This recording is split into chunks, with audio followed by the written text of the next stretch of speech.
يسبح لله ما في السماوات وما في الأرض الملك القدوس العزيز الحكيم. هو الذي بعث في الأميين رسولا منهم يتلو عليهم آياته ويزكيهم ويعلمهم الكتاب والحكمة وإن كانوا من قبل لفي ضلال مبين. وآخرين منهم لما يلحقوا بهم وهو العزيز الحكيم. ذلك فضل الله يؤتيه من يشاء والله ذو الفضل العظيم. مثل الذين حملوا التوراة ثم لم يحملوها كمثل الحمار يحمل أسفارا بئس مثل القوم الذين كذبوا بآيات الله والله لا يهدي القوم الظالمين. قل يا أيها الذين هادوا إن زعمتم أنكم أولياء لله من دون الناس فتمنوا الموت إن كنتم صادقين ولا يتمنونه أبدا بما قدمت أيديهم والله عليم بالظالمين.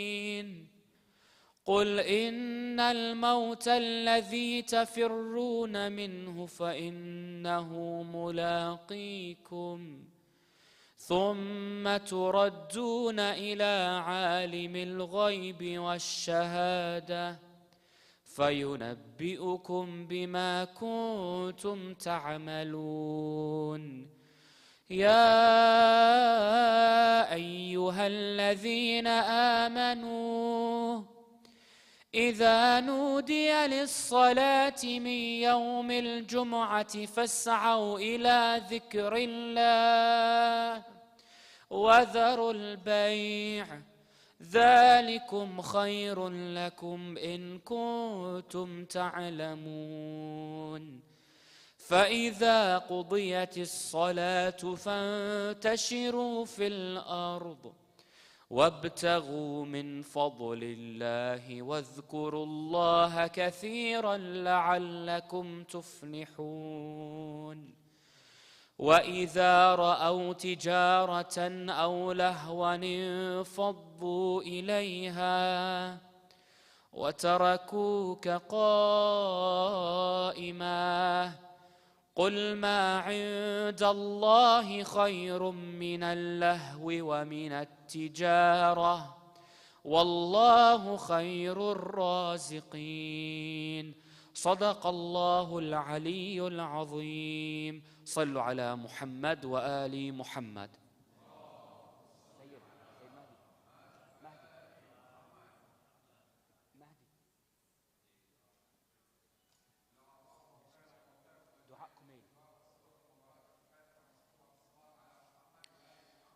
اللهم صل على محمد وآل محمد.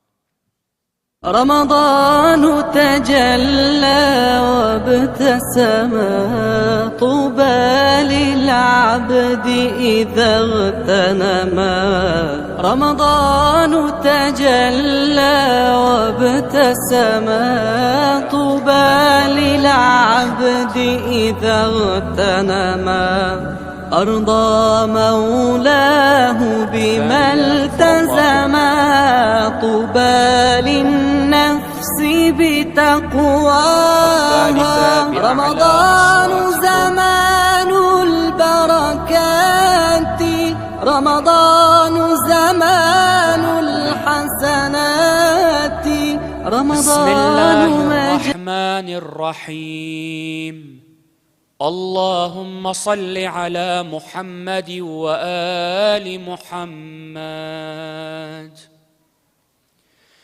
اللهم إني أسألك برحمتك التي وسعت كل شيء وبقوتك التي قهرت بها كل شيء وخضع لها كل شيء وذل لها كل شيء، وبجبروتك التي غلبت بها كل شيء، وبعزتك التي لا يقوم لها شيء، وبعظمتك التي ملأت كل شيء، وبسلطانك الذي على كل شيء، وبوجهك الباقي بعد فناء كل شيء، وبأسمائك التي ملأت أركان كل شيء، وبعلمك الذي أحاط بكل شيء، وبنور وجهك الذي أضاء له كل شيء. يا نور يا قدوس يا أول الأولين ويا آخر الآخرين، اللهم اغفر لي الذنوب التي تهتك العصم، اللهم اغفر لي الذنوب التي تنزل النقم، اللهم اغفر لي الذنوب التي تغير النعم، اللهم اغفر لي الذنوب التي تحبس الدعاء، اللهم اغفر لي الذنوب التي تنزل البلاء، اللهم اغفر لي كل ذنب أذنبته وكل خطيئة أخطأتها. اللهم إني أتقرب إليك بذكرك وأستشفع بك إلى نفسك، وأسألك بجودك أن تدنيني من قربك، وأن توزعني شكرك، وأن تلهمني ذكرك.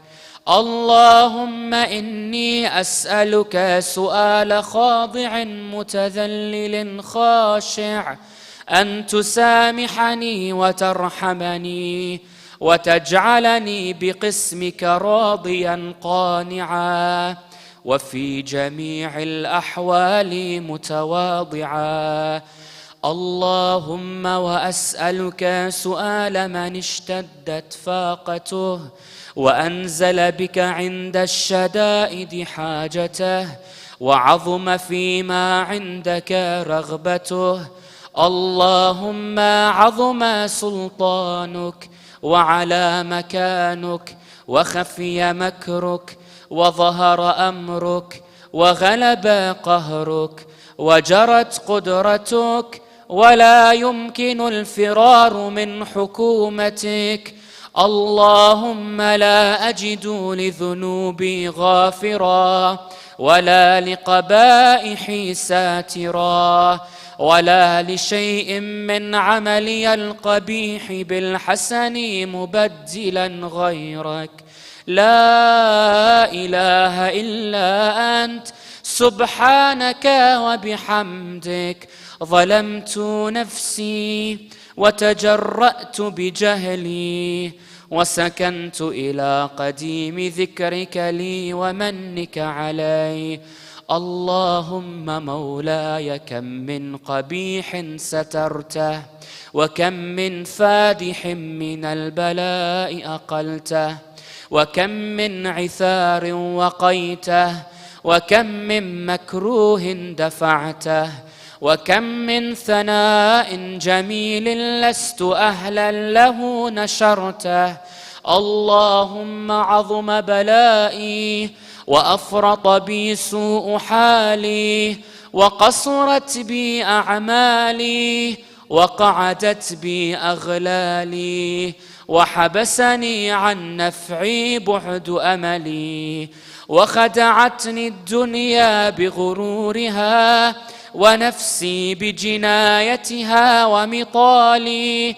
يا سيدي فأسألك بعزتك ألا يحجب عنك دعائي سوء عملي وفعالي، ولا تفضحني بخفي ما اطلعت عليه من سري، ولا تعاجلني بالعقوبة على ما عملته في خلواتي من سوء فعلي وإساءتي ودوام تفريطي وجهالتي وكثرة شهواتي وغفلتي. وكن اللهم بعزتك لي في كل الأحوال رؤوفا، وعلي في جميع الأمور عطوفا. إلهي وربي من لي غيرك أسأله كشف ضري والنظر في أمري. إلهي ومولاي أجريت علي حكما اتبعت فيه هوى نفسي، ولم أحترس فيه من تزيين عدوي، فغرني بما أهوى وأسعده على ذلك القضاء، فتجاوزت بما جرى علي من ذلك بعض حدودك، وخالفت بعض أوامرك، فلك الحجة علي في جميع ذلك، ولا حجة لي فيما جرى علي فيه قضاؤك، وألزمني حكمك وبلاؤك.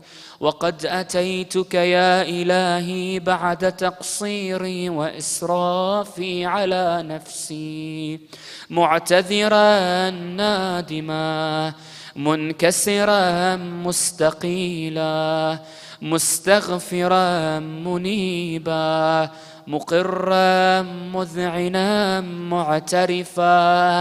لا أجد مفرا مما كان مني، ولا مفزعا أتوجه إليه في أمري غير قبولك عذري وإدخالك إياي في سعة رحمتك.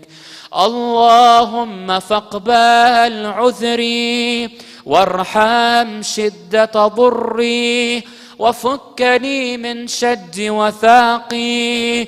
يا رب ارحم ضعف بدني ورقة جلدي ودقة عظمي، يا من بدأ خلقي وذكري وتربيتي وبري وتغذيتي. هبني لابتداء كرمك وسالف برك بي.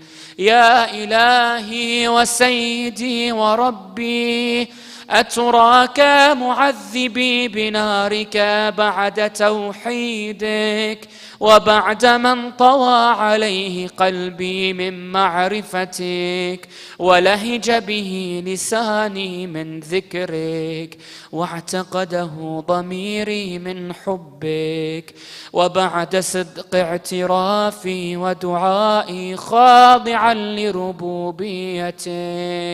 هيهات أنت أكرم من أن تضيع من ربيته، أو تبعد من أدنيته، أو تشرد من آويته، أو تسلم إلى البلاء من كفيته ورحمته. وليت شعري يا سيدي وإلهي ومولاي أتسلط النار على وجوه خرت لعظمتك ساجدة، وعلى ألسن نطقت بتوحيدك صادقة، وبشكرك مادحة، وعلى قلوب اعترفت بإلهيتك محققة، وعلى ضمائر حوت من العلم بك حتى صارت خاشعة، وعلى جوارحها سعت إلى أوطان تعبدك طائعة، وأشارت باستغفارك مذعنة: ما هكذا الظن بك، ولا أخبرنا بفضلك عنك يا كريم يا رب. وأنت تعلم ضعفي عن قليل من بلاء الدنيا وعقوباتها، وما يجري فيها من المكاره على أهلها، على أن ذلك بلاء ومكروه، قليل مكثوه، يسير بقاؤه، قصير مدته. فكيف احتمالي لبلاء الآخرة وجليل وقوع المكاره فيها، وهو بلاء تطول مدته ويدوم مقامه، ولا يخفف عن أهله، لأنه لا يكون إلا عن غضبك وانتقامك وسخطك، وهذا ما لا تقوم له السماوات والأرض. يا سيدي فكيف لي وأنا عبدك الضعيف الذليل الحقير المسكين المستكين؟ يا إلهي وربي وسيدي ومولاي، لأي الأمور إليك أشكو، ولما منها أضج وأبكي؟ لأليم العذاب وشدته، أم لطول البلاء ومدته؟ فلئن صيرتني للعقوبات مع أعدائك، وجمعت بيني وبين أهل بلائك، وفرقت بيني وبين أحبائك وأوليائك، فهبني يا إلهي وسيدي ومولاي وربي. صبرت على عذابك، فكيف أصبر على فراقك؟ وهبني صبرت على حر نارك، فكيف أصبر عن النظر إلى كرامتك؟ أم كيف أسكن في النار ورجائي عفوك؟ فبعزتك يا سيدي ومولاي أقسم صادقا، لئن تركتني ناطقا لأضجن إليك بين أهلها ضجيج الآملين، ولأصرخن إليك صراخ المستصرخين، ولأبكين عليك بكاء الفاقدين، ولأنادينك: أين كنت يا ولي المؤمنين؟ يا غاية آمال العارفين، يا غياث المستغيثين، يا حبيب قلوب الصادقين، ويا إله العالمين. أفتراك سبحانك يا إلهي وبحمدك تسمع فيها صوت عبد مسلم سجن فيها بمخالفته، وذاق طعم عذابها بمعصيته، وحبس بين أطباقها بجرمه وجريرته، وهو يضج إليك ضجيج مؤمل لرحمتك، ويناديك بلسان أهل توحيدك، ويتوسل إليك بربوبيتك. يا مولاي، فكيف يبقى في العذاب وهو يرجو ما سلف من حلمك؟ أم كيف تؤلمه النار وهو يأمل فضلك ورحمتك؟ أم كيف يحرقه لهيبها وأنت تسمع صوته وترى مكانه؟ أم كيف يشتمل عليه عليه زفيرها وأنت تعلم ضعفه؟ أم كيف يتقلقل بين أطباقها وأنت تعلم صدقه؟ أم كيف تزجره زبانيتها وهو يناديك يا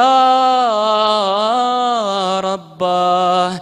أم كيف يرجو فضلك في عتقه منها فتتركه فيها؟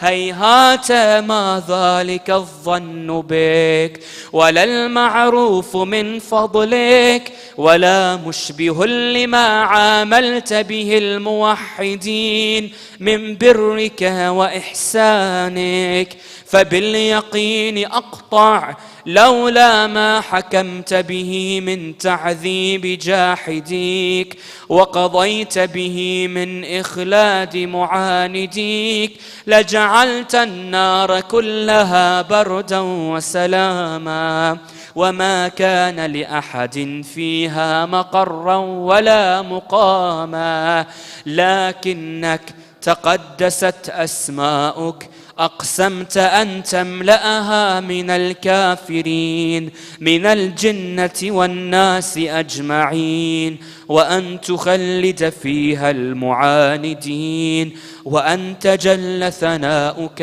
قلت مبتدئا وتطولت بالإنعام متكرما. أفمن كان مؤمنا كمن كان فاسقا لا يستوون. إلهي وسيدي، فأسألك بالقدرة التي قدرتها وبالقضية التي حتمتها وحكمتها وغلبت من عليه أجريتها أن تهب لي في هذه الليلة وفي هذه الساعة كل جرم أجرمته وكل ذنب أذنبته وكل قبيح أسررته وكل جهل عملته كتمته أو أعلنته أخفيته أو أظهرته وكل سيئة أمرت بإثباتها الكرام الكاتبين الذين وكلتهم بحفظ ما يكون مني وجعلتهم شهودا علي مع جوارحي، وكنت أنت الرقيب علي من ورائهم والشاهد لما خفي عنهم، وبرحمتك أخفيته وبفضلك سترته، وأن توفر حظي من كل خير أنزلته أو إحسان فضلته أو بر نشرته أو رزق بسطته أو ذنب تغفره أو خطأ تستره. يا ربي يا ربي يا رب، يا إلهي وسيدي ومولاي ومالك رقي، يا من بيده ناصيتي، يا عليما بضري ومسكنتي، يا خبيرا بفقري وفاقتي. Together يا ربي أسألك بحقك وقدسك وأعظم صفاتك وأسمائك أن تجعل أوقاتي من الليل والنهار بذكرك معمورة وبخدمتك موصولة وأعمالي عندك مقبولة، حتى تكون أعمالي وأورادي كلها وردا واحدا وحالي في خدمتك سرمدا. يا سيدي، يا من عليه معولي، يا من إليه شكوت أحوالي، يا ربي قو على خدمتك جوارحي واشدد على العزيمة جوانحي، وهب لي الجد في خشيتك والدوام في الاتصال بختمتك بخدمتك حتى أسرح إليك في ميادين السابقين، وأسرع إليك في البارزين، وأشتاق إلى قربك في المشتاقين، وأدنو منك دنو المخلصين، وأخافك مخافة الموقنين، وأجتمع في جوارك مع المؤمنين. اللهم ومن أرادني بسوء فأرده، ومن كادني فكده، واجعلني من أحسن عبيدك نصيبا عندك، وأقربهم منزلة منك، وأخصهم زلفة لديك، فإنه لا ينال ذلك إلا بفضلك. وجد لي بجودك، واعطف علي بمجدك، واحفظني برحمتك، واجعل لساني بذكرك لهجا، وقلبي بحبك متيما، ومنا علي بحسن إجابتك، وأقلني عثرتي، واغفر زلتي، فإنك قضيت على عبادك بعبادتك، وأمرتهم بدعائك، وضمنت لهم الإجابة. فإليك يا ربي نصبت وجهي، وإليك يا ربي مددت يدي، فبعزتك استجب لي دعائي، وبلغني مناي، ولا تقطع من فضلك رجائي، واكفني شر الجن والإنس من أعدائي. يا سريع الرضا اغفر لمن لا يملك إلا الدعاء، فإنك فعال لما تشاء. يا من اسمه دواء، وذكره شفاء، وطاعته غنى، ارحم من رأس ماله الرجاء، وسلاحه البكاء. يا سابغ النعم، يا دافع النقم، يا نور المستوحشين في الظلم، يا عالما لا يعلم، صل على محمد وآل محمد، وافعل بي ما أنت أهله. وصلى الله على رسوله والأئمة الميامين من آله، وسلم تسليما كثيرا.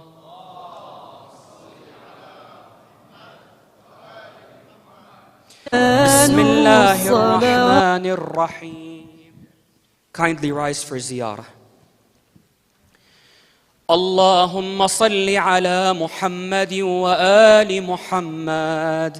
السلام على أولياء الله وأصفيائه، السلام على أمناء الله وأحبائه، السلام على أنصار الله وخلفائه، السلام على محال معرفة الله، السلام على مساكن ذكر الله، السلام على مظاهر أمر الله ونهيه، السلام على الدعاة إلى الله، السلام على المستقرين في مرضاة الله، السلام على الممحصين في طاعة الله، السلام على الأدلاء على الله، السلام على الذين من والاهم فقد والى الله، ومن عاداهم فقد عاد الله، ومن عرفهم فقد عرف الله، ومن جهلهم فقد جهل الله، ومن اعتصم بهم فقد اعتصم بالله، ومن تخلى منهم فقد تخلى من الله، أشهد الله أني سلم لمن سالمتم وحرب لمن حاربتم، مؤمن بسركم وعلانيتكم، مفوض في ذلك كله إليكم. لعن الله عدو آل محمد من الجن والإنس، وأبرأ إلى الله منهم. وصلى الله على محمد وآله. اللهم كن لوليك صلواتك عليه في هذه الساعة وفي كل ساعة وليا وقائدا ودليلا وعينا، حتى تسكنه أرضك طوعا وتمتعه فيها طويلا برحمتك يا أرحم الراحمين. وصل اللهم على سيدنا محمد وآله الطاهرين. صل على محمد تسمو بالنفس لمولاها. رمضان يكفر ما فرط من خطأ الناس وما اختلط، فعسى من عفو الله عطا لقلوب الأمة يرعاها. رمضان تجلى وابتسم، طوبى للعبد إذا اغتنما. رمضان تجلى وابتسم، طوبى للعبد إذا اغتنما. أرضى مولاه بما التزما، طوبى للنفس بتقواها. رمضان زمان البركات، رمضان زمان الحسنات، رمضان مجال الصلوات. تسمو بالنفس لمولاها. رمضان يكفر ما فرط من خطأ الناس وما اختلط، فعسى من عفو الله عطا لقلوب الأمة يرعاها. رمضان تجلى وابتسم، طوبى للعبد إذا اغتنما. رمضان تجلى وابتسم، طوبى للعبد إذا اغتنما. أرضى مولاه بما التزما، طوبى للنفس بتقواها. رمضان زمان البركات، رمضان زمان الحسنات، رمضان مجال الصلوات. For those who want to follow along, I'll be reciting from Surah Al-Ma'idah, that is Surah number 5, Ayah 112. So again, Surah Ma'idah, Ayah number 112. If you have a Quran, it is on page 126. Sallu ala Muhammad wa ali Muhammad.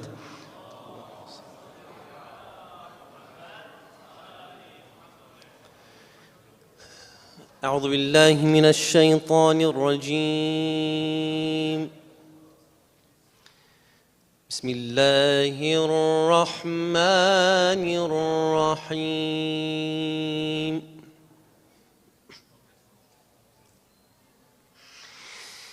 إذ قال الحواريون يا عيسى ابن مريم هل يستطيع ربك أن ينزل علينا مائدة يا عيسى ابن مريم هل يستطيع ربك أن ينزل علينا مائدة من السماء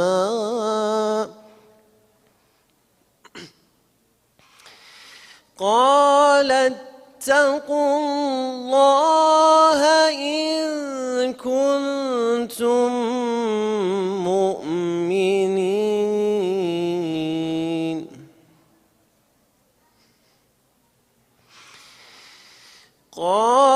قالوا نريد أن نأكل منها وتطمئن قلوبنا ونعلم أن قد صدقتنا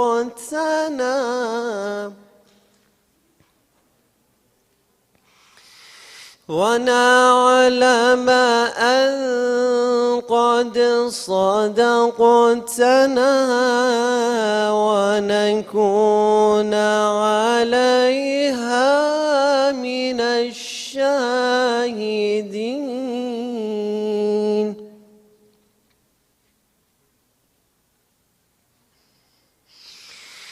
قال عيسى ابن مريم اللهم ربنا أنزل علينا مائدة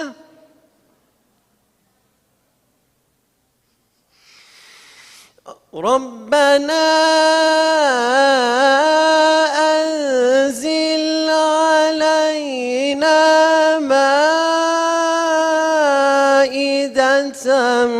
من السماء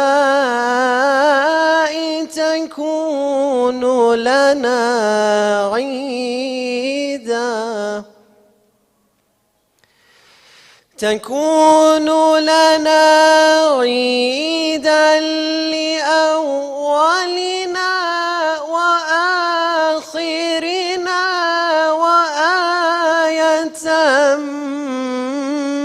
منك وارزقنا وأنت خير الرازقين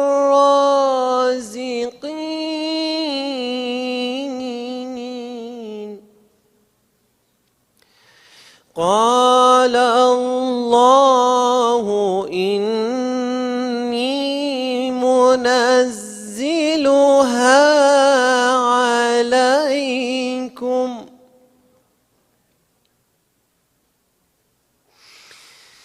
قال الله إني منزلها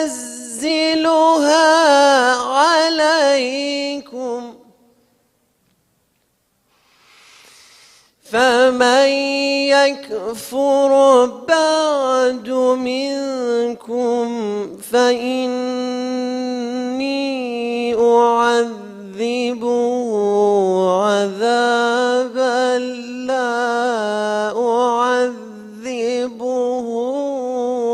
أحدا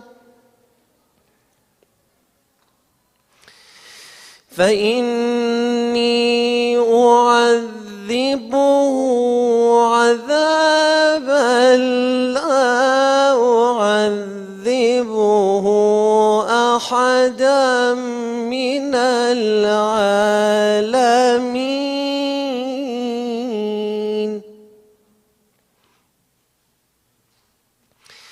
الله أكبر الله أكبر بسم الله الرحمن الرحيم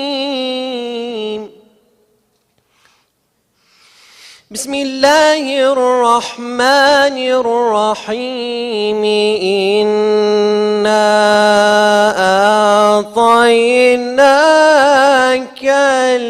الكوثر فصل لربك وانحر إن شانئك هو الأبتر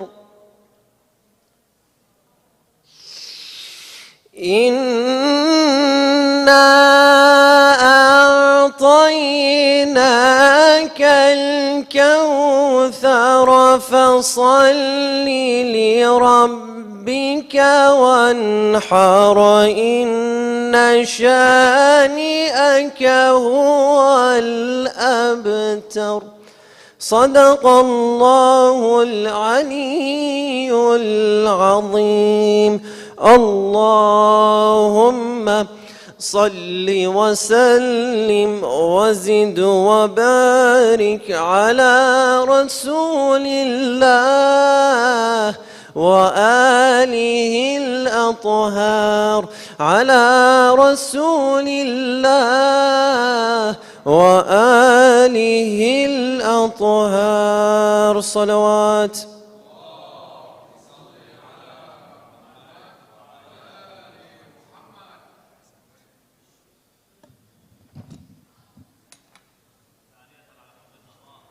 اللهم صل على محمد وآل Muhammad. Can we give Brother Hassan another loud salawat ala Muhammad wa Ali Muhammad?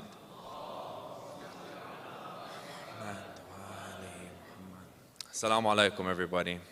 As we send our dearest farewell, I want to personally congratulate you all on the completion of this blessed month of Ramadan. Before I continue, can we recite the Fatiha on behalf of all our brothers and sisters who made the return back to their Lord.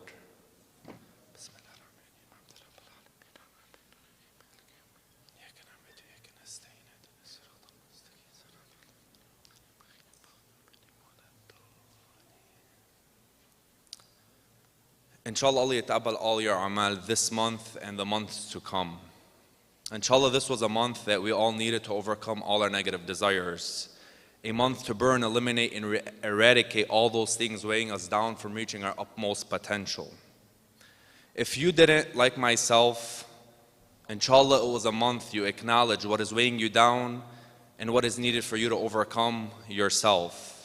They say the shaitan was chained up during this month, but I know for a fact we all still had our demons whispering us to do what we know not to do. As we, the United Network of Islam, planned for this month, we came up with the title, The Spiritual Recharge. A month sent down to us by Allah subhanahu wa ta'ala to recharge our spiritual batteries that will inevitably change and drain throughout the year. Especially with all the mental health problems plaguing our communities, all the lives lost to suicide. I believe Allah sent down this month, 1 month every year for us to not only cleanse our bodies, but our minds and our hearts as well. I pray this month was a month that we charge up our batteries to weather the storms that we are going to face on our day-to-day basis. Inshallah, this was a year.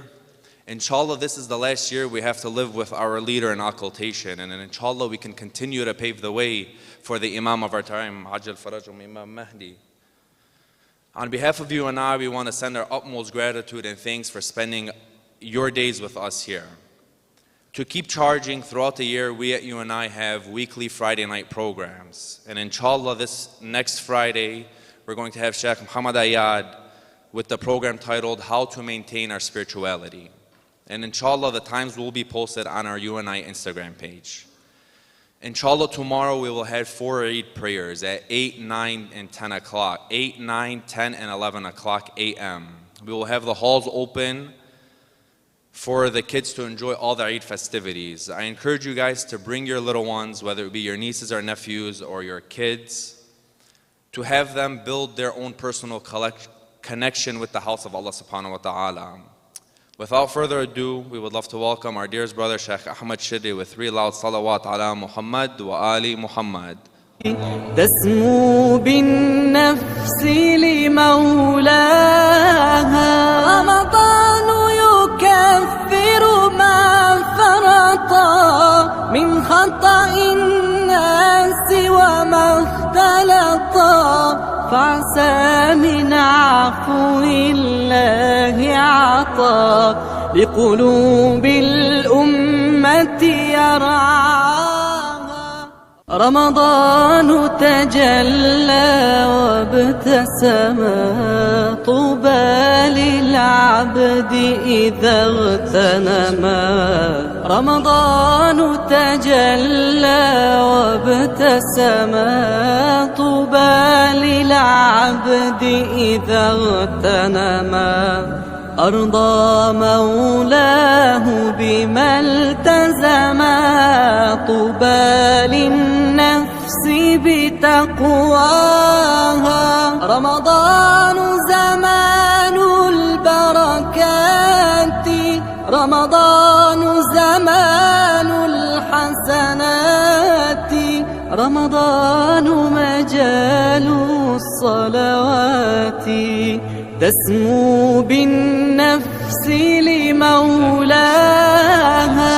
الرحمن الرحيم والصلاة والسلام على سيدنا ونبينا محمد وآله الطيبين الطاهرين اللهم صل على محمد وآل محمد وعجل فرجه ولا حول ولا قوة إلا بالله العلي العظيم. I begin in the name of God, the most compassionate, the most merciful. May the peace and blessings of Allah subhanahu wa ta'ala be upon His final messenger Muhammad and his blessed and purified progeny. Assalamu alaikum, dear brothers, dear sisters, wa rahmatullahi wa barakatuh. Inshallah, for some, tonight is the final night of Shahr Ramadan. For others, it is tomorrow. Nevertheless, we are reaching the end of this blessed month. Inshallah, we plan to continue describing the states of the pious according to the narration of Amir al-Mu'mineen alayhi salam, and how focusing and putting our sights on achieving this state and this status will help us, inshallah, as individuals have a goal and have a mindset and have something to strive for throughout the rest of the year, inshallah. So we went over certain traits yesterday and the day before, and today we wish to continue. And these are the traits of who? Those who have taqwa, traits of the pious. Who's describing the traits of the pious? Imam Ali alayhi salam is describing the traits of the pious to one of the companions, to Hammam, who we said at the end of this narration passes away. After hearing this, he passes away.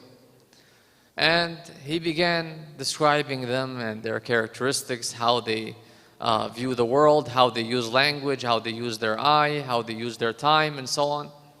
And now the Imam continues.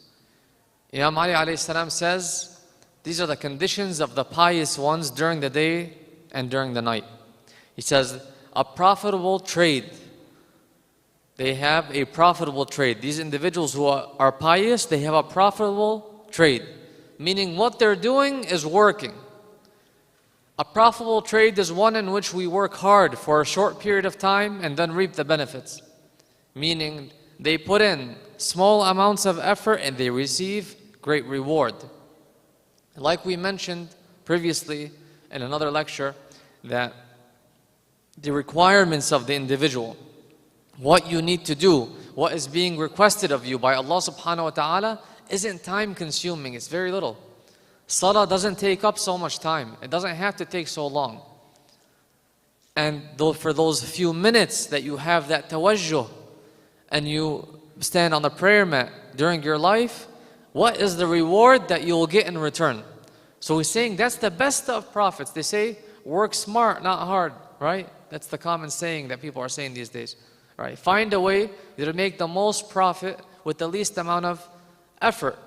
Okay, not in the sense that you are taking somebody's right, but in the sense that this isn't a overwhelming piece of work that you have to do. It's not an overwhelming job. It's something that you can do and still get to other things within your life. So it's a profitable trade. Such a trade is highly profitable, and working less for more reward is a profitable trade. Now, this is the conditions of the pious during the night and day.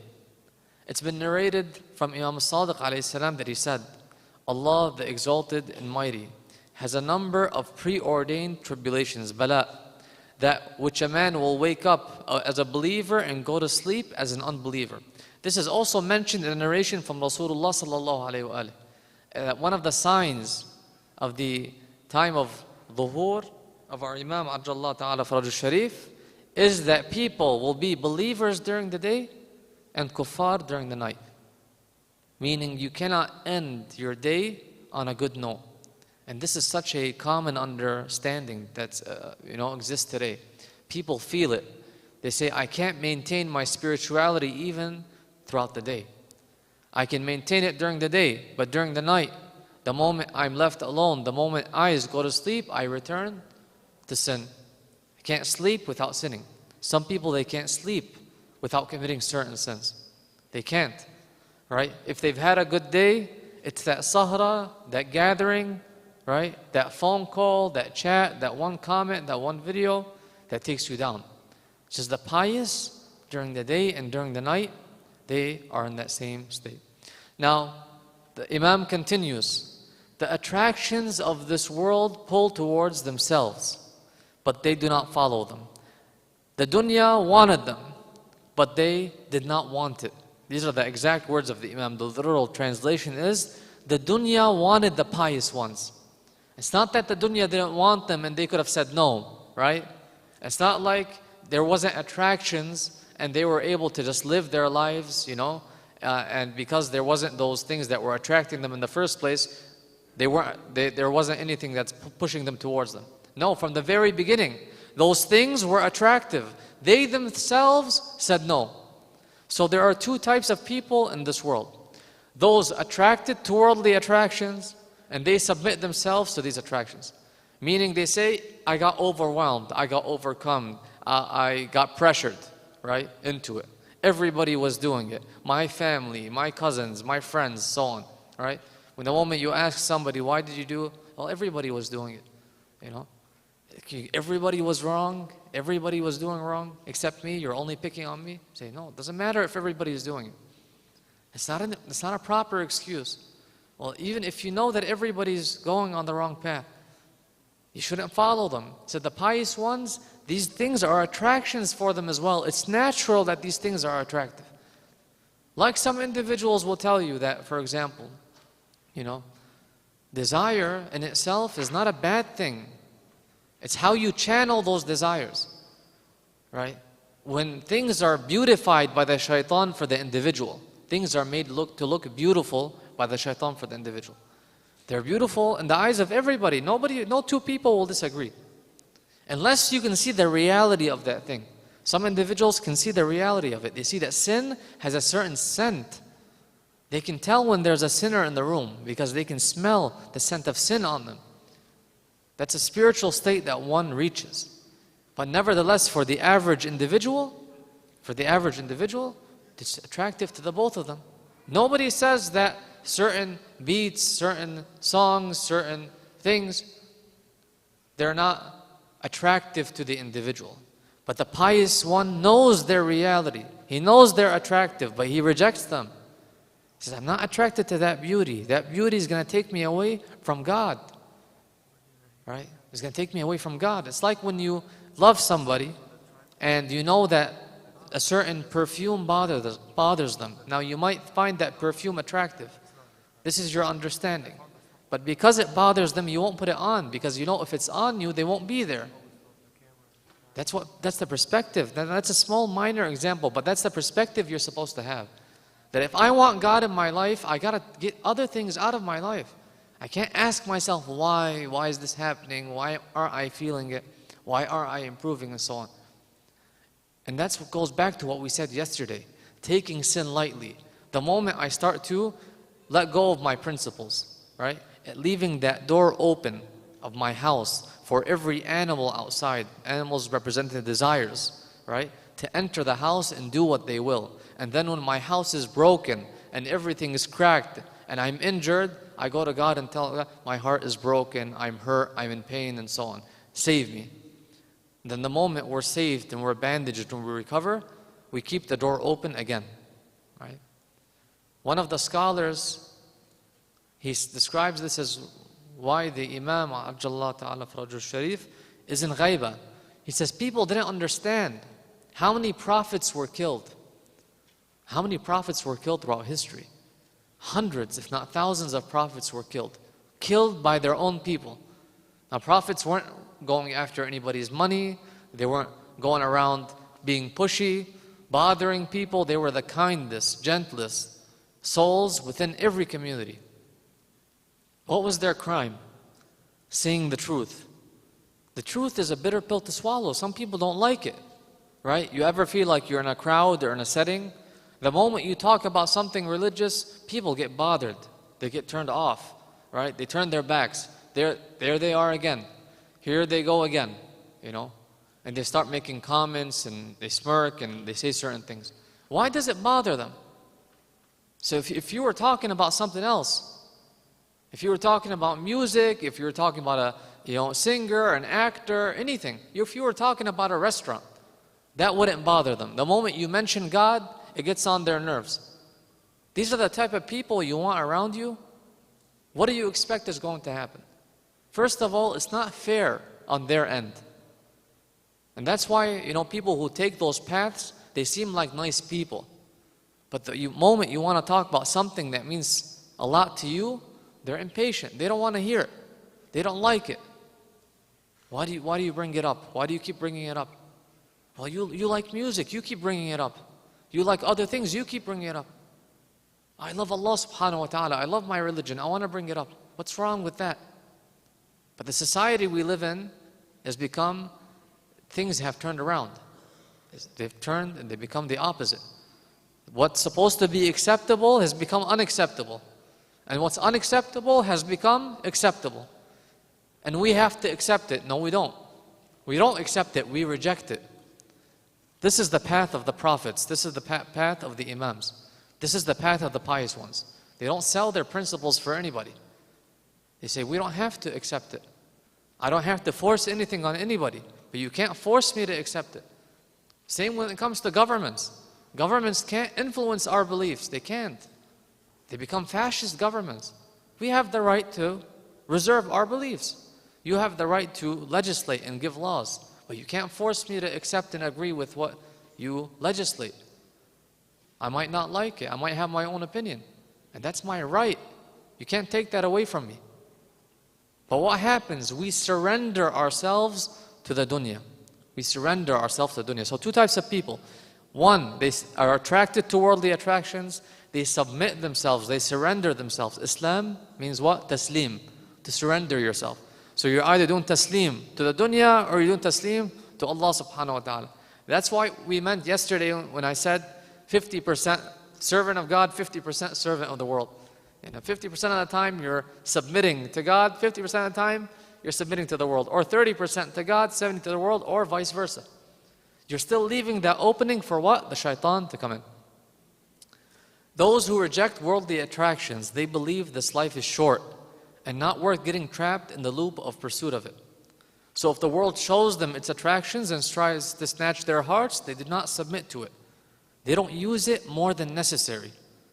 For example, those that are obsessed with this world, they say you have to always have that thirst. They shape their life around it. They're always chasing after it. The pious one uses it as they need. Like I said, they have that mindset of what? A traveler. A traveler. So they see, what benefits me? What do I need? Even when buying something. I don't know if we're going to get to it today or not. What we were supposed to get to it eventually, but this hadith, there's so much in the words of Amir al-Mu'mineen that there's never enough time. Even on an individual level, when you purchase something, the pious one purchases something that's long-lasting. You don't have time to think about other things, right? You don't have time. The thing is, the world that we're in, we begin to create needs. The more technology advances, the more things advance, right? The more things I have, the more I need for their maintenance. The more subscriptions I need to buy, the more work maintenance I need to do. The more money I have to make in order to afford owning it. And then what? My entire life becomes lost. And what? Maintaining things, keeping things, worldly things. When do I have time for myself? When do I have time to figure out who I am? I'm so busy making money and taking care of this and taking care of that. And then by the time I'm old and frail, and I'm worried about death, and my friends are passing, and then I'm going to think about it. And then what? By that time, I'm not functioning like I am now. I don't have the strength or the willpower or the mental capacity or the ability to do what I used to do when I was young. For most of you, you can recall it. When you were in high school, when you were in middle school, you were like a sponge. One thing you hear, you remember it.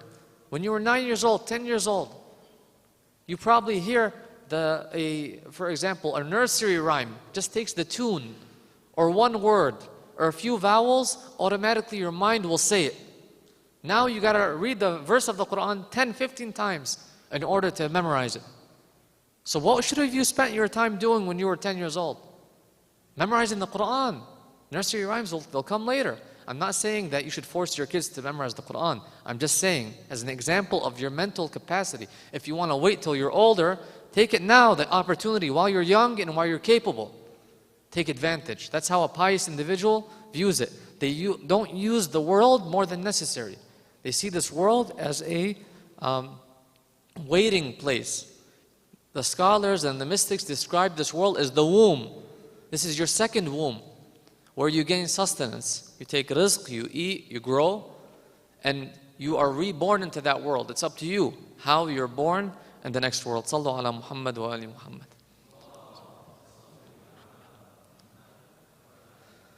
The world wants to make this, Amir al-Mu'minin alayhi salam continues, the world wants to make these believers its captive, but they save themselves from the captivity of the world. They understand this world is a prison. It wants to imprison them. It'll keep giving and giving short bursts of pleasure, right? That's what it is. That's what, social media, using the phones, that's what it is, right? Those small bursts of dopamine, right? And the moment you get those small bursts of dopamine, that's it, you become addicted to it. That's what the world is doing, right? That's what the world is doing to you.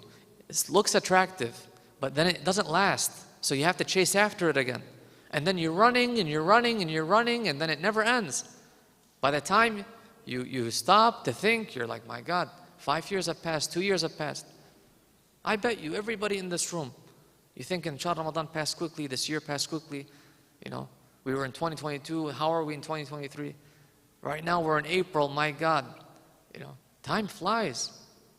Time is going quickly, and it's going to go faster and faster the older that you get. And so it wants to keep you as a prisoner. Why? Because when we say prisoner, that means the pious one is the one that's free. Because true freedom is freedom from your desires. You're the master of your destiny. You decide what you think and what you feel and what stance you take. Your desires don't tell you. They don't tell you how to behave. But most of us our actions are dictated to us by how we feel. I don't feel it right now. I don't feel like praying. I don't feel like eating. You know what? I'm feeling a steak today. I'm feeling this, Everything is I feel this and I feel that. So your feelings are what is controlling you. You're not in control of your life. You're not deciding for yourself your fate, where you're going. Not even what you eat. You don't even decide when you sleep. When I feel tired, right? There's no schedule. There's no program. How did we get to this state? By not realizing that there's an enemy out there trying to make us captive to it, a prisoner to it. Now we're in prison. How do we let go? On the subject of captivity, interesting narration by Imam Sadiq, I think everybody should know. Imam Sadiq alayhi salam says, your secret is your captive. Once you let it go, you become its captive. It's not necessarily related to the point, but I wanted you guys to know this narration because the words of Ahlul Bayt, there's benefit in them in general. Remember this and keep this close to your heart. Your secret is your captive. Your prisoner is your secret, is your prisoner. So long as it's in your heart and your mind. The moment you share it to somebody else, you become your secret's prisoner. And whoever spreads it, that's your fault. It's not your fault. You have to keep this in mind, this captivity. The pious are vigilant, and the shaitan cannot make them captive through false attractions of the world. The Imam says, as for the night, they stand in rows, reciting verses of the Quran. They do tartil of the Quran. And they become sad, and they use it as a medicine for themselves. So during the day, they behave in a certain way. And at night, they behave in a different manner. They stand together in rows, and they don't sleep during the entire night. Even their sleep is as much as they need. They make sure that they have enough sleep, that there's no fatigue. Because it's, as I mentioned as well before, that we're in a rush. This world is short. We don't have time. When they pass by a verse that contains encouragement, the pious ones, when they're reading the Quran, how do they read the Quran? When they pass by a verse that contains encouragement, they stop at it with hope. Their souls eagerly look towards it, thinking it is the aim of their eyes. Meaning that they read a verse and they know that God's promise is true. I always tell the brothers and sisters, Allah subhanahu wa ta'ala, does He lie? He's told you in the Quran, I'm going to take care of it. Don't worry. Go forward, push forward. What are you scared of? I'll move mountains for you. Why is the story of Nabi Musa there? Many people don't understand. These verses in the Quran, they're not for entertainment. They're for education, to educate us. God is sending us a message. This is the message of God. Follow me, believe in me, trust in me, stand by me. Take me as your sustainer and your protector and your creator, and I will move mountains. I will split rivers and split seas for you. That's the story of Nabi Musa. That can be me, that can be you, potentially. That potential is there. But we keep saying, well, they're prophets. But why is the story of a prophet mentioned then in the Quran? If it's something you can't reach. God is not giving you ideals you cannot reach. He's telling you. Right? Nabi Musa was a servant of mine, just like you're a servant of mine. The people of the cave weren't prophets. Look at what Allah subhanahu wa ta'ala did for them. Sayyidah Maryam alayhi salam, what did Allah subhanahu wa ta'ala do for her? The mother of Nabi Musa alayhi salam. Put her trust in Allah subhanahu wa ta'ala and put her son in the river. And she was told, they spoke to the angels, they saw the angels. They weren't prophets. Allah subhanahu wa ta'ala is giving you these examples. The mu'min during the time of Nabi Sulaiman, that went and got the throne of Balqis. In a split second, brought the entire throne. How did they do that? Were they prophets? Were they imams? Or are these other whispers and ideas that deter us, telling us that we're not good enough? God is telling you, you are good enough. I gave you the potential. You're a human being. So long as you're a human being, so long as you have breath and you have choice, you have that potential to reach. It doesn't have to take 40 years. It took Hafiz 40 years. But God is the one that decides. I can allow you to reach in 5. I can allow you to reach in 2. Show me how sincere you are. Choose me and I will choose you. If they read a verse in which Allah has encouraged them, they become eager for it, just as the verses about paradise where the blessings of paradise are mentioned. Allah subhanahu wa ta'ala said, if you obey Allah and His Messenger, He will make you enter a paradise under which rivers flow. They become eager to attain that position. They read that verse and they say, I wish that was me. I cannot wait. I hope I can get to that part of paradise. In another verse, the Imam says that when the mu'min reads a verse that's addressing the believers, the mu'min is supposed to say what? Labbaik, labbaik. Answering God's calls. God says, oh you who believe. That verse, He says, oh you who believe. And when they read the Quran, they say, labbaik, I answer your call. I've heard you, O Allah. They think that they're being addressed. They understand they're being addressed. And when they come across a verse that instills fear in them, they listen to it with ears of their hearts.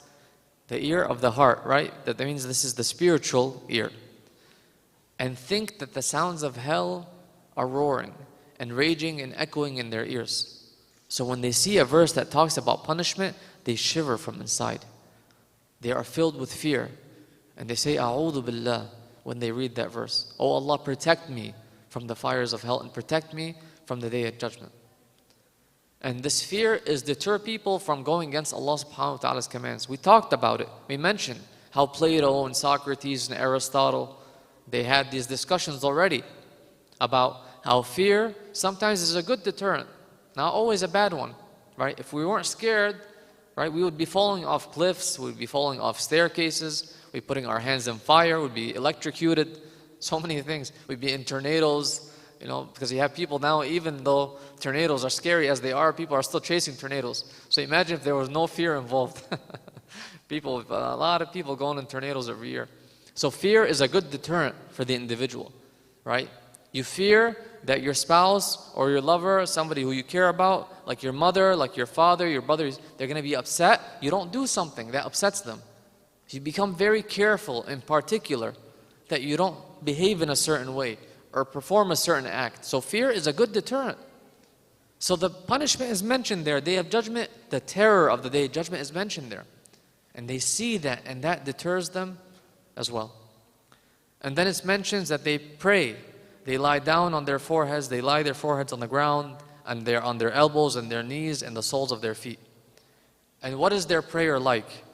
They seek Allah subhanahu wa ta'ala's pleasure in the liberation of their necks from sins and wrongdoings. What do you mean liberation of their necks? Say, I'm a slave of desire. I'm a slave of this world. Not a slave of God yet. I haven't reached that state that you can call me a servant of God. I'm a servant of this world. What the world asks from me, right? What it requires of me, I do. But what God asks me for, I don't have time for that. I don't. Right? God asked me to pray. I don't got time for that. I got work. I got my degree I got to get. I got places to be. I got people to see. This is what's required of me. Right? This is what people do. And so they are servants of this world. They don't have time for God. And the pious ones, they are those people who ask in their prayer. When they stand in prayer, they're not standing because their parents told them to pray, because they have to pray. They stand in prayer because what? They're asking God for liberation. They're saying, God, free me. I'm admitting to you. I'm standing here not because I'm a free man. I'm standing here because I am a slave of this world and I want you to set me free. And I know there's no freedom without you. Right? One of the scholars here in the West, he put it this way. He said that Allah subhanahu wa ta'ala is the absolutely free. The only one with true freedom is God. So how do you attain true freedom? There isn't then true freedom. If God is the only one that's free, then how do we attain true freedom?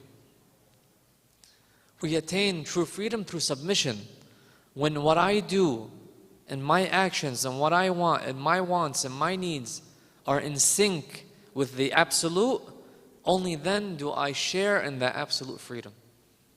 If they're not in sync with the absolute, meaning what I want and what God wants are two different things, then I'm always going to be what? A prisoner. So the only way to attain true freedom is through submission. When I submit my will to the will of God, then I attain absolute freedom. Until then, I'm a servant of this world. I'm a servant of my desires. They want to be freed from the burden of sins and wrongdoing. So this is again a repetition of what I said before. That's what the prayer mat is there for. Don't be convinced this prayer mat isn't for me. This is exactly who it's for. This is the means to your salvation, to your freedom. As for the daytime, the pious ones are scholars with forbearance. During the night, these pious individuals own their wealth and spend their days as learned scholars with religious knowledge. Right? They're scholars with forbearance, meaning they're scholars with patience, with humility. What's forbearance? What's hilm? Hilm is to have patience, to have kindness, to have moderation. That's what it is. I mean, their knowledge isn't to go and debate others. Their knowledge isn't to go and become more arrogant. Their knowledge isn't to go and show off. Their knowledge leads them to more humility. They become more humble the more that they learn. The more that they learn, the more they understand how great God is. God is magnified. And so the human being, when God is magnified, everything else becomes what? Smaller in their eyes. Not they study and their ego just grows and they become more big-headed and their necks can't hold their heads anymore. Right? Now they have a bit of religious knowledge, that's it. Watch out. You can't be around them anymore. Right? They're too good. It's not right. Prayer, this knowledge is supposed to make you humble. Make you one of the people, understand more, feel more for everybody around, feel more for humanity. You become to understand, your soul becomes to gain that sensitivity that we spoke about. You feel more than others because you understand more than others. So you begin to feel more. You feel pain more when somebody is in pain. Other people, they don't care. They're busy consumed with themselves.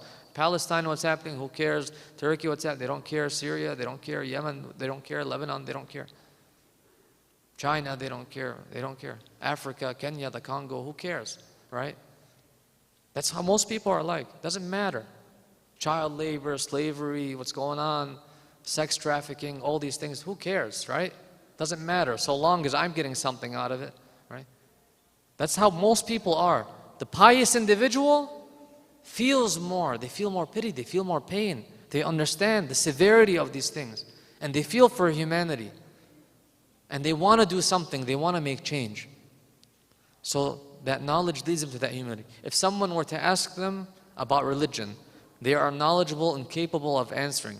And if they are not asked, they practice their religion according to their own knowledge. They don't seek to be in a position where they're asked. If somebody asks them, they answer. If no, they go about their own business. They don't go around trying to, now I got to save everybody and teach everybody. Not necessarily. If somebody asks, they help. If they see somebody in need, they help. Or else, they go about their business. They are patient and composed. They don't get easily angered, even if someone ignorant speaks out. They don't respond with inappropriate speech. They interact with people in society with utmost forbearance. They're not quick to react. They're not. They understand that God is. They understand that God is there. He's observing them. They understand that ignorance is a disease. Person who is ignorant is sick. Imagine you go to the doctor, and whenever you tell him, I have a headache, I have something, they begin to shout at you. That's not how a doctor is supposed to be. He sees somebody sick, he feels pity for them, tries to help them. Ignorance is a sickness, it's a disease. If there's ignorance in our community, we shouldn't get angry. We should feel sad, we should try to help them. If somebody doesn't know something, go help them out. I heard a lot of criticism this year within the community. I didn't hear any solutions. You criticized, good for you. Anybody can criticize. Talk is cheap. Did he try to go help that person out? They say, well, this thing was un-Islamic. This, I don't know what, was un-Islamic. Go talk to that person. They don't live on Pluto. They're not on Saturn. They're here. They're not rejecting people's messages. You can reach out. It's not impossible. Did you tell them your opinion without attacking them? I can help you make this more Islamic. What if they don't know? They don't know any better. Go and try to help them out. If they reject it and they reject it openly, then they've exposed themselves. Other than that, we have to try. But when we see somebody put an effort, instead of shooting them down, we have to help, encourage them, raise them. If they're doing something wrong, something with good intentions but the wrong way, we have to try to redirect them, not shoot them down. But there's a lot of that happens, right? Whether it's in our community or in smaller circles, as soon as we see somebody slip up, we're like, that's it, right? Everybody begins to go and is on attack mode. They have to point out, did you hear what this person did? And that's why one of the scholars says that the question, how is this person, I've heard it from, I don't know how, it's proven to be true, that if you ask a person, how is this person? Then you begin to what? The backbiting happens. Oh, they're good, but you know what they did? You know what happened? You won't believe what happened to them last week. And then they begin to what? Reveal all their secrets. That's how it's like. We're more patient with others than we are with our own brothers and sisters. They are righteous, the most pious, whom fear has purified from all impurities. When the onlooker looks at them, he thinks they are sick, but there is no sickness in the people. The pious ones seem like they're sick. This is a common people make about those that are religious, right? See somebody religious, miskeen, haram. Why'd they do that? Why are they throwing their lives away? Going at the masjid all the time, the maqbara all the time, at the cemetery all the time, all these books. Look how young. They should be in the football team. Should be going playing volleyball. They should be swimming. They're so young, haram, throwing their lives away. What's wrong with them? Ma'ad. They're sick. They're paranoid people. God loves you. He loves everybody. What are you doing? Go enjoy life. All right, God is good. That's what they say. And they say this religious prayer, too much. They're too much. Even at Fajr prayers, people read Dua al-Ahd, they begin tapping their knee. Why are you tapping your knee? You want me to believe God wants you to tap your knee? If you tap your knee, is the Imam going to come faster? They begin to comment these comments, ignorant comments, right? People look at them and they think they're sick. They think, what's wrong with this person? Throwing their life away. It is possible that some of the righteous, due to their abstention from excessive material consumption, they appear thin. They look thin. They look sometimes a bit tired. They're not interested in certain things others are interested in. And so they become what? Isolated. People start thinking they're sick. There's something wrong with them, either in the way that they think or they're physically sick. The truth is they have a mysterious fear hidden within them, which torments them. And that is the fear of not being able to complete the path until the end. Ayatollah Ansari al-Hamadani, buried in Qom. He was one of the mystics. He had a heart problem, a physical problem. When he went to the doctor, the story is well known. When they went and they looked at his heart, the doctor told him, you must have somebody that passed away that you care about, or somebody that you've been missing a lot. Did somebody leave you? Did your wife die? Did something happen? Something along those lines, not per se. And then he said, you're right. There is somebody that I'm missing a lot. And that's what's causing this pain. He said, then the doctor told him, that's what's causing this pain. The Ayatollah Ansari was surprised that the doctor figured it out. But when he got back to this class, he told his students, what I didn't tell the doctor was that who I'm missing is God. That's why I'm in pain during the day and during the night. I can't keep thinking that, am I going to pass away and not meet God, the proper meeting? Right? I'm not going to get to that perfection that I've been striving for. That's what caused that physical pain. Worldly people call these who do not, this is the narration continues. This is what the worldly people call them according to Amir al-Mu'minin. Worldly people call those who do not pursue the world like themselves mentally deficient and lacking intelligence. Say these religious people, they're the poor people. They're the unsuccessful people. They're the ones that don't know what they're doing with their lives, right? Because they can't make money, they have to, go into their imagination and make themselves feel better, They're lacking intelligence. They're not smart. These are like some of the atheists out there. They want to make it seem like, they're geniuses. That if you don't make money, you're not smart. Khalas, that's it, Even with regards to choosing your educational path, choose what makes money. The education is not what? Just about money. Not about your passion, your desire, what Allah subhanahu wa ta'ala, the potential He gave you.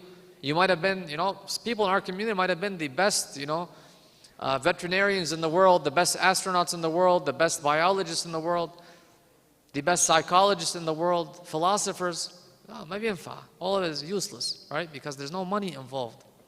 That's the value of the individual. There's wealth.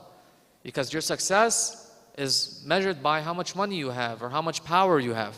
And if you don't have that, you lack intelligence. So they see this religious people caring about the oppressed, charity, hajj, ziyarah, kada.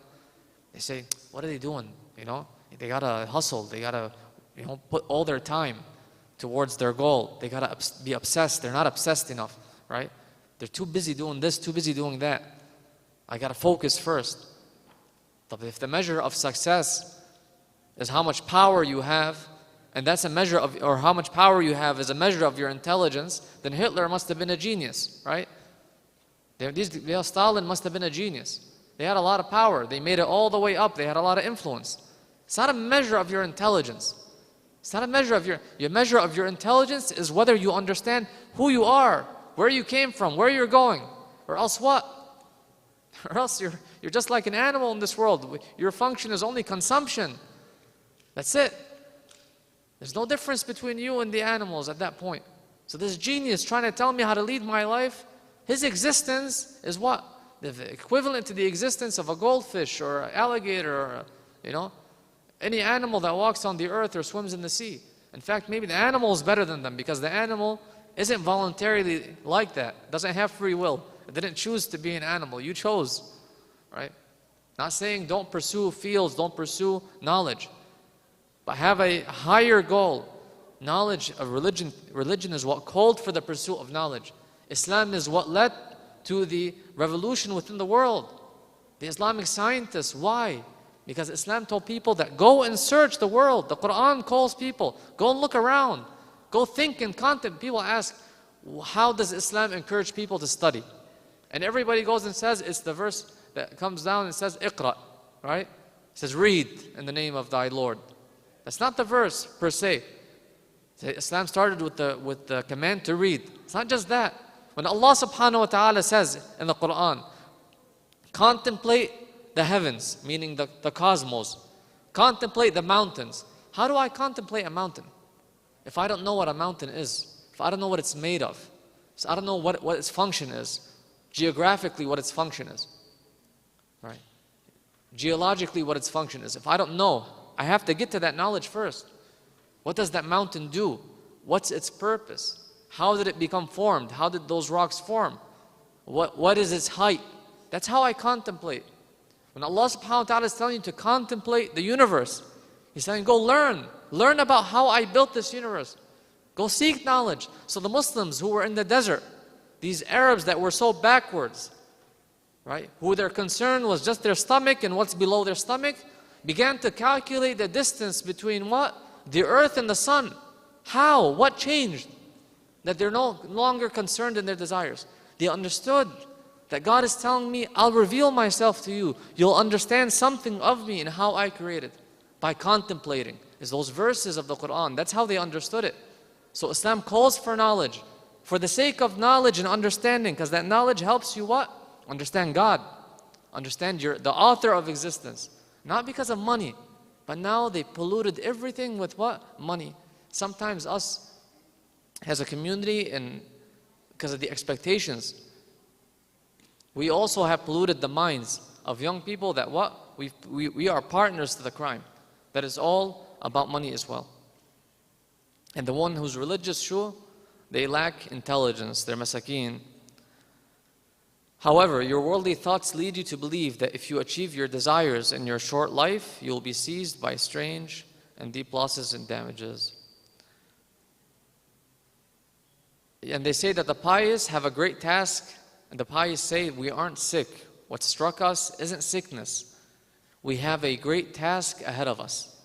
They want to be able to fulfill their duty in the presence of the Almighty Creator, according to them, what is required of them. Okay, that didn't make sense. According to what is required of them. So they have a great task. Their task is what? I have a duty. I know why I'm here. I want to fulfill my purpose. I want to discover who I am. You're busy working for somebody else. You're busy being a servant of this world. I'm busy trying to understand why I was created, why I was put in this family, why I was given this potential, who I am. That's what I'm busy with. They are not satisfied with doing little for God. If they do a lot of good work, they don't see it as much and say it's still not enough. They consider themselves guilty and cautious of their actions. Their sins are always in front of them. They never forget. Not that it pushes them into a depression, but they always remember, I slipped up. I have the potential to slip up again. And that's why I'm cautious. I'm already guilty. I'm already convicted in the eyes of God. When I go before God, I'm going as an ex-convict now, right? Before God, before the judge, when I stand in the prayer mat. That's how they feel. They consider themselves guilty, saying that they have not worked enough. They should have worked more and better, always seeking to do more. I'll end with this. And the Imam continues, the people praise and commend them. Commend the devout because they see that they are good people who don't do bad things and observe piety. Other people, they speak highly of them. They mention their good deeds. And whenever someone praises them in a gathering, they become afraid and frightened. I've seen this with my own eyes. I've seen it. Scholars, I remember that teacher I told you about that had a big influence on me. I remember I missed him a lot and he was gone for several weeks, so I sent him a few sentences as a text message. And he sent me a response. It was a poem. He said, I'm a bird in a cage. Please don't make it worse for me by throwing stones at me. All right? By making me think that I've failed. That maybe the sound of my chirping and the sound of the noises that I made have distracted you from God. Don't throw stones at me. My cage is enough. My problems are enough. Don't take me out of this state. Generally, people, they look for praise. They look for approval, right? A lot of people, sometimes until they're 50, till 60, they're still looking for their parents' approval. Inshallah, may all your parents be satisfied with you all. What I'm trying to say is not that your parents shouldn't be satisfied with you. I'm saying that you should have a goal in life, all right? You say, I strive to get my parents' satisfaction for the sake of God, but I'm not looking for people's satisfaction in general. The only reason I'm looking for my parents' satisfaction is for the sake of God, because God has mandated it for me, not so that I can fill in some gap within my heart, because it's a necessity. Or else I'll grow the sickness within me where I want what? People's approval. Throughout my entire life, I'll never be able to get out of it. I'll get older and all I want is people to approve of me. And you see it with a lot of the YouTubers who suffer from mental health and other people. The comments get to them, you know, those who gain a little bit of fame, they get very affected easily by what people say.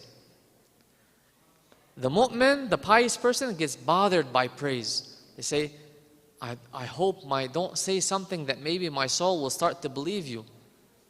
Will start to be convinced that I actually did something. And they'll lose sight of God. They begin to cry. They begin to say to themselves, I failed at my mission. My mission was to guide people to God, but I've guided them to myself only. I've become a veil myself. And so it bothers them. And they say to themselves, oh God, we are more aware of their shortcomings than they are themselves. They don't know of our shortcomings than they are themselves. They don't know much about our situations. We know better about ourselves. And they say, my Lord is more knowledgeable about myself than I am. And God knows me better than I know myself. Oh God, oh Allah, do not hold me accountable for what they say about me. Don't hold me accountable for what they say. And make me better than what they think of me. And forgive me for what they don't know about me. Ask Allah subhanahu wa ta'ala to make us more knowledgeable about ourselves. To not hold us accountable for what people say about us. And make us better than what people think of us. And forgiveness for what people do not know about us, inshallah, by the rights of Muhammad wa ali Muhammad.